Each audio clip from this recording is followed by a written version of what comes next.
გავაგრძელოთ საშიში ვიდეოების სერია, გავიმეორებ, ვისაც არ გაქვთ სურვილი საშიში ისტორიების მოსმენის, ვიდეო ჩასკროლეთ.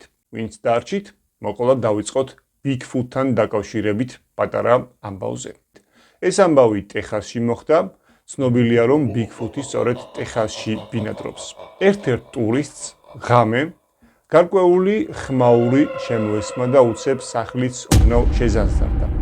მას ეგონა რომ პატარა მიწისძვრა იყო, თუმცა გაიხედა, გამოიხედა, სამეზობლოდან გარეთ გამოსული არავინ დაუნახავს და საბოლოო ჯამში დაადგინა რომ თურმე არავითარი მიწისძვრა არ ყოფილა.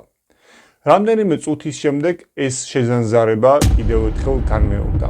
ტურისტი გარეთ გავიდა და აღმოაჩინა რომ გვერდზე მდგარი პატარა ციცქნა ძაღლის სახლი დანგრეული იყო, ხოლო სახლის გვერდზე რამდენიმე დიდი ფეხის ნაბიჯი შენიშნა.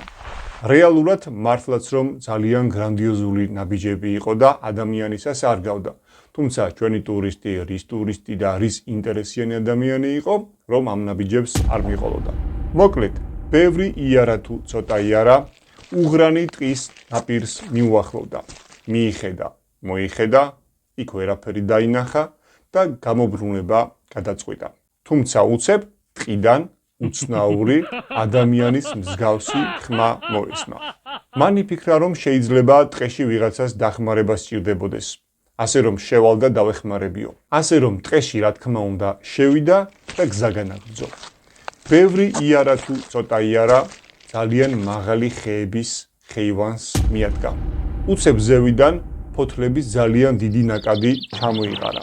ტურისტმა ზევით აიხედა, ხოლო იქიდან უზარმაზარი შავი არსება გადმოხდა, ტურისტს ყელში წვა და ადგილზე დაახრჩო.